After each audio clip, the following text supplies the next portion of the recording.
Hello বন্ধুরা, কেমন আছেন সবাই? সবাই ভালো আছেন। এখন হচ্ছে বিকেলবেলা, আমি রাস্তায় বের হয়েছি। এই যে ওই যে মনি গিয়েছিলাম মির্জাপুরে, আসলাম। আর মির্জাপুরে কেন গিয়েছিলাম সেটা আপনাদের আমি বলবো। আর আমি বলছি আসলে নারায়ণ দাদার কথা। ওনাকে তো দেখতেই পেলেন আপনারা, ওনার ছোট ভাই মারা গেছে বেশ কয়েকদিন হলো। তো ওনারও শ্বাসকষ্ট অনেক বেড়ে গেছে, উনি অসুস্থ হয়ে গেছে, উনি অনেক অসুস্থ হয়ে গেছে, শ্বাস বেড়ে গেছে ওনার। তো আমরা এখন, আমি আর আমার হাজব্যান্ড গিয়েছিলাম মির্জাপুরে। দাদার জন্য কিছু অনুদান আসছে, সেটা আনতে, আর সেটা দিব। অবশ্যই দেখতে থাকুন আপনারা। কে পাঠালো, কোথা থেকে পাঠালো, অবশ্যই দেখাবো। আর এই যে বিকেলের পরিবেশ, সব পোলাপান আইছে রাস্তাঘাটে, যে বেরিয়েছে। পোলাপানের কোনো কাজ কম, ওই যে পোলাপানের কোনো কাজ কাম নাই, এদিকে খালি এদিকে ওদিক ঘুরে। ওই যে বিকেলের পরিবেশ, সেটা ব্যাক ক্যামেরায় দেখাইতেছি।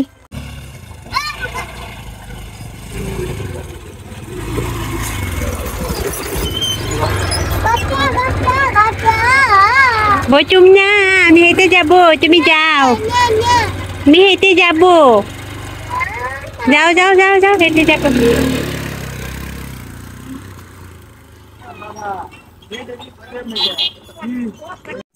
এই যে আমাদের জল শুকিয়ে গেছে, সবাই এখন অনেক সুন্দর রাস্তার পাশ দিয়ে, এই যে কত কিছু, বাপরে কি সুন্দর ডাটা হয়েছে। এই যে দেখেন, এই যে বুনছে না, এর হাতই লক্ষ্মী মনে করেন, যেটাই বুনে এটাই খুব সুন্দর হয়। এর আগে একবার দেখাইছিলাম কুমড়ে, কতগুলো ধরে আসছিল চাল কুমড়া, আর এই যে ডাটা বুনছে কত সুন্দর। আমার একাটি দিও কাকা। ও আবার কি বুনতাছ, নে কি বুনো, কি বুনো নে?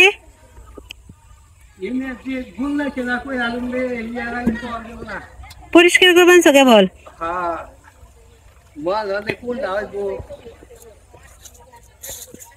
ওই যে কাকি জল দিতেছে গাছে। কি চারা ওগুলা কাকি? লাও, মিষ্টি লাও। হ্যাঁ, তুমি কি চারাই জল দাও? মিষ্টি লাও। হাসে খালি, কই হি হি। আমি কই কি চারাই জল দাও, কই হি হি। আমি কই কি কি চারাই জল দাও, হ্যাঁ কই কি হি হি।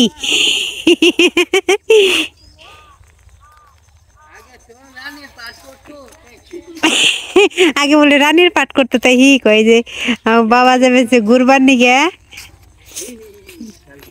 এই যে ওই যে মনে গেছে গা সদাই পত্র নিয়ে সব। আর এই যে দিকে হচ্ছে হালি বুনছে, হালি মানে যে ধানের বীজ চারা হইবে।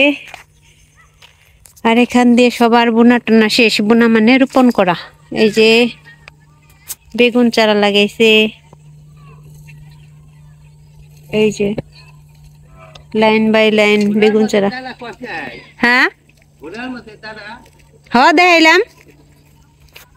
পানার বুড়া বানাইছিল ওটার মধ্যে। এই যে ডাটা, কত সুন্দর ডাটা হয়েছে, ডাটা তাই তো বলি,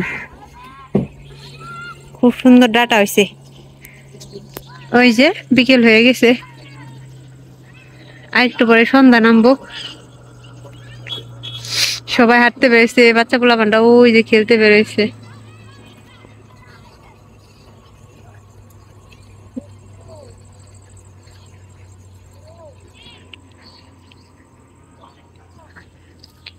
এই যে এখান থেকে সব বুনতাছে। অপর্ণা যাস গা। জল চলে গেছে, এখন হচ্ছে আমাদের বাড়ির নিচের পরিবেশটা অনেক সুন্দর, সবার পালানে পালানে এটা সেটা গাছ গোছ লাগাইছে। তো আসলাম, যাবো একটু পরে হচ্ছে দাদাদের বাড়িতে, মনে হয় যাবো না, দাদার এই ডাইকে নিয়ে আসুমু আমাদের বাড়িতে। আমাদের গ্রামে এই যে জল গেছে, এখন কত সুন্দর দেখা যায়। আমি একবার বলছিলাম, যখন জল আসছিল তখন একবার বলছিলাম যে জল গেলে তখন দেখেন আরো তো সুন্দর হইব, যখন সর্ষে হইব, যে চারিদিকে এই যে রাস্তার সাইডে দিয়ে সর্ষে ছিটিয়ে রাখছে, এগুলো যখন বড় হবে তখন আরো সুন্দর দেখা যাবে। তো দেখতে থাকুন। আর যাবো একটু পরে, যাবো নানান্দায় আসবো। যাই হোক, নানান্দার হাতে তুলে দিব। ওনার অসুস্থতা দেখে এক দাদা লন্ডন থেকে টাকা পাঠাইছে। আমি জানি না, উনি টাকা পাঠিয়ে দিয়ে তারপর আমাকে ফোন করছে। ওনার কাছে আমার নাম্বার ছিল। যাই হোক, এই হচ্ছে পরিবেশ বর্তমানে আমাদের। এই যে এটা হচ্ছে আমাদের বাড়ি। এই যে আমার শ্বশুর গাছ লাগাইছে, ওই যে চারা লাগাইছে, বেগুন চারা।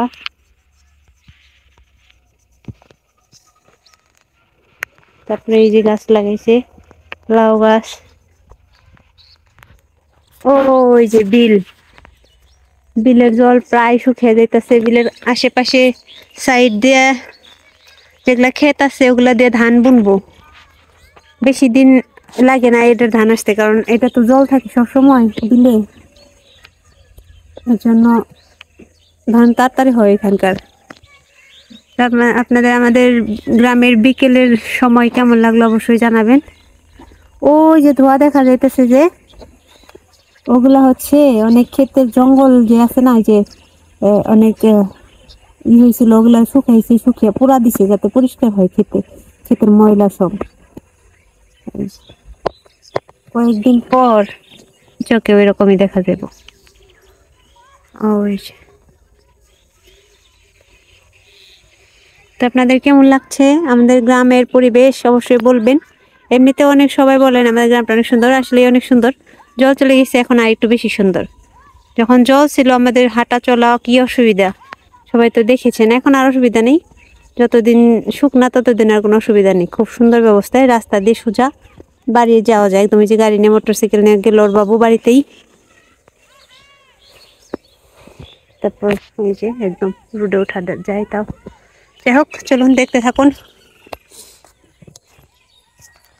এই যে সর্ষে শাক, এগুলা খাওয়ার জন্য বলছে। এগুলা সর্ষে আসলে ওই রকমই না।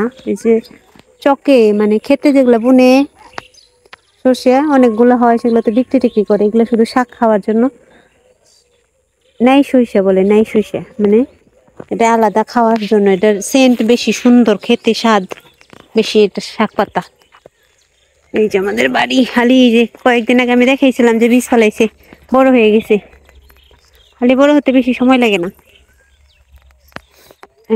এটা হচ্ছে পুকুরটা অনেক বড়। এই যেখান থেকে শুরু করে ওই দিকে একদম লম্বা, আমাদের পাড়ার ওই শেষ মাথা পর্যন্ত এত বড় পুকুর, আর চারিদিকে জঙ্গল। এরকম পুকুরে কোনো কাজও করা যায় না। আছে না যে পরিষ্কার করে মাছ টাছ চাষ করার মতো কোনো পরিবেশ নেই এত বড় পুকুরে।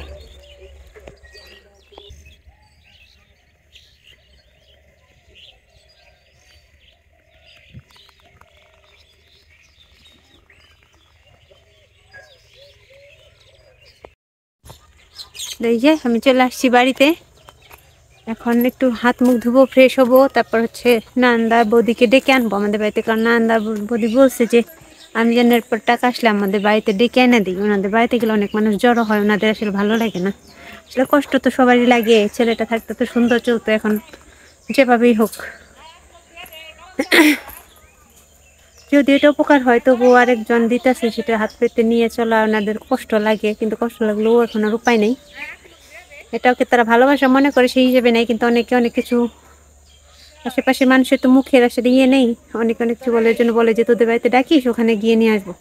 তো ওনাদের আমি ডেকে পাঠাবো, তারপর হচ্ছে দিব। আর আপনারা অবশ্যই বলবেন আমাদের পরিবেশটা কেমন লাগলো, বিকেলের পরিবেশ। আর আমাদের বাড়ির রাস্তায় যে ফিটফাট হয়ে গেছে। তারপরে এই যে দেখুন নীল ফুল, অপরাজিতা অনেকে বলে, দাঁড়ান আপনাদের দেখাই।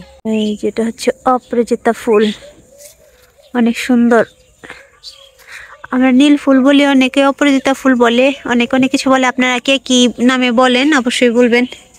আর এই যে গাছে অনেক মরিচ ধরছে, এত মানে সুস্বাদু। অনেকে ভাবো মরিচের আবার স্বাদ আছে নাকি, মরিচের কিন্তু স্বাদ আছে।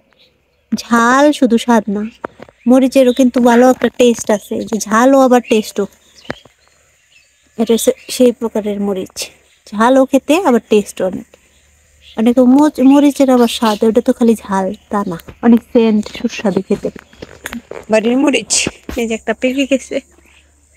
এই যে হ্যাঁ, ওই যে শিবম আমাকে বলছে, আমাকে লুকিয়ে কই গেছ? এই কেমন করে শিবম কেমন করে তোমার দুষ্টু দেখতেছে সবাই, তোমার দুষ্টু করতেছে।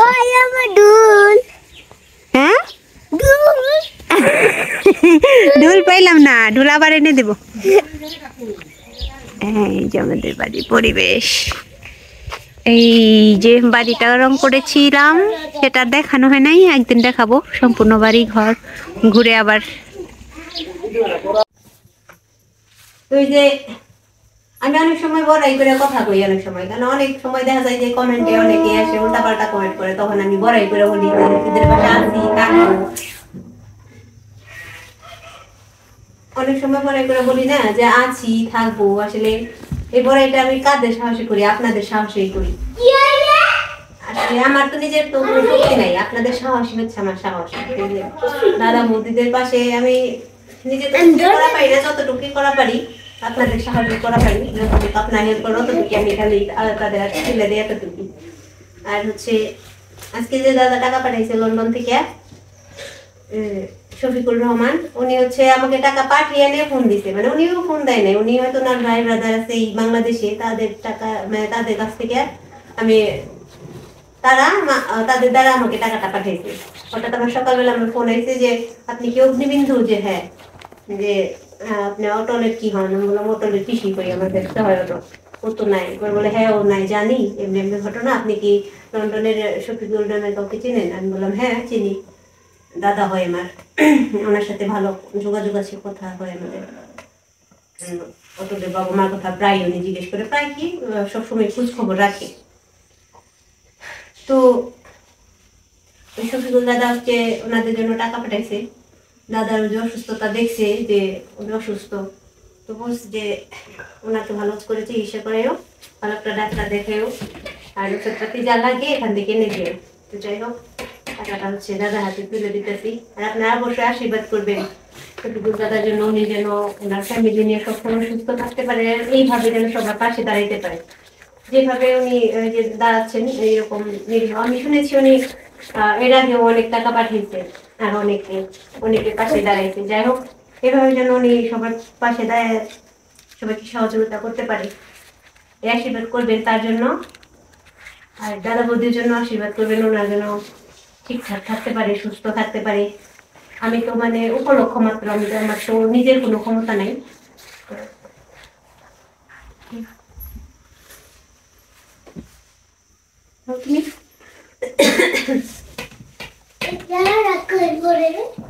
এখানে হচ্ছে 10,000 টাকা আছে, টাকাটা পাঠিয়ে নেয় আমার ফোনে ফোন দিতে। হঠাৎ করে অবাক হয়ে গেছি যে উনি আমাকে কখনো বলেও নেই যে আমি টাকা পাঠাচ্ছি বা পাঠাবো বা কি, কিছুই বলে নাই। যাই হোক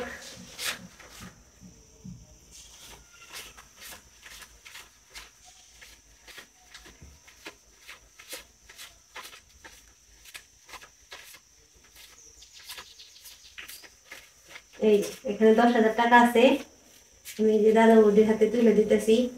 আপনারা অবশ্যই আশীর্বাদ করবেন তাদের জন্য।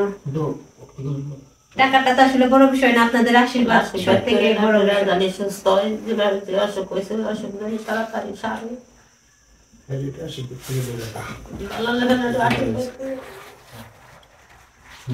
ভগবান আছে মাথার উপর, ভগবান আছে সেটা আমি জানতাম না। তবে আপনাদের জন্যই এই পৃথিবীটা চলতেছে, এই পৃথিবীর চলতেছে আপনাদের জন্যই। আজকে আপনারা ভগবানের দূত, আল্লাহর দূত, আপনারা এই সব কিছু করতে পারেন। আপনাদের পারমিশনও দিয়েছে, হয়তো ভগবান আল্লাহ আপনাদের পারমিশন দিয়ে দিচ্ছে। তবে আশীর্বাদ করি আমার মতো দুঃখী গালি কেউ না হয়, আজীবন যেন আপনার বেঁচে থাকতে পারতেন, অমর হয়ে অনেক মানুষের পাশে দাঁড়িয়ে আপনারা এটুকুই করতে পারেন। এবং মা বাবা ভাই বোন আত্মীয় স্বজন ছেলে মেয়েকে নিয়ে যেন আপনারা সবসময় আনন্দ করতে পারেন, আনন্দ করে থাকতে পারেন। টাকায় কিন্তু বড় না, এই গান সরকার হারাইছি নাতিনদের জন্য, নাতিনদের জন্য আমি সর্ব হারাইছি। নাতিন যদি থাকতো আমার টাকা পয়সা লাগতো না, টাকা পয়সা কি বলবো, সব কিছু তো ওই থাকবো, ওই কিছু থাকবো। তারপরে যাই হোক আপনার ঠিক আছে পয়সা থাকে, একটু আশীর্বাদ করি, ভগবান যেন আপনাদের মঙ্গল করি, সুখী করে একটু আমি আশীর্বাদ করি, এক্সট্রা বেশি কিছু করতে পারবো না। এই আর কিছু বলো লোক না থাক ডাক্তার কেন্দ্র না কান্দো না তুমি কান্দো না তুমি কিন্তু অসুস্থ এমনি মনে করো ওরকম ক্যাপাসিটি আছে মনে করো হ্যাঁ। মানুষের সাহায্য করা তারাই তো করে বুঝা যায় আপনারা আশীর্বাদ করেন টাকা দিয়ে এই চিকিৎসা করে জানি অসুখটা ভালো হয় আমি জানি সারা জীবন নিয়ে থাকা পারি কোনো দিন করে যাচ্ছে আমার এই দিকে যাবে আসবো উনি আসবো যদি না আসে তাহলে দেখে যাই এসে আর কি কমো কথা হলো চাতক পাশে মেয়েকে আশায় উপর দিকে চেয়ে থাকে মেঘের জন্য আমিও চাতক পাখির মতো আপনি দিকে আশায় চেয়ে রইলাম আপনার কবে আমাকে দেখবেন এইটুকু আমার এসে দেখবেন সময় সুযোগ হইলে আসবার কবে চাতক পাখির মতো চেয়ে রইলাম আপনার দিকে আশায় কইছে বাংলাদেশে এলে যেহেতু বাংলাদেশের আসলে অবশ্যই আসবো আর উনি বলছিল বাংলাদেশে আসলে আসবো আর শুধু বললাম না আপনি বিরক্ত করতে চাই না শুধু করে আপনি আমার পাশায় পাশে থাকেন অনেকে বলেছে যে একজন গেছি আমরা 10 জন আছি ঠিক আছে তাহলে আপনারা সবাই ভালো থাকেন আর লম্বা করবো না ভিডিও কারণ লম্বা করলে দাদা খালি কান্না করে আর কান্না করলে তো যে দাদার অসুবিধে সবাই ভালো থাকবেন ধন্যবাদ সবাইকে আজকে এই পর্যন্তই আর দাদা বৌদির জন্য আশীর্বাদ করবেন সাথে ওই লন্ডনে থাকা দাদার জন্য সবাই আশীর্বাদ করবেন সে যেন সবসময় এরকম মানুষের পাশে দাঁড়াতে পারে ভালো থাকবেন সবাই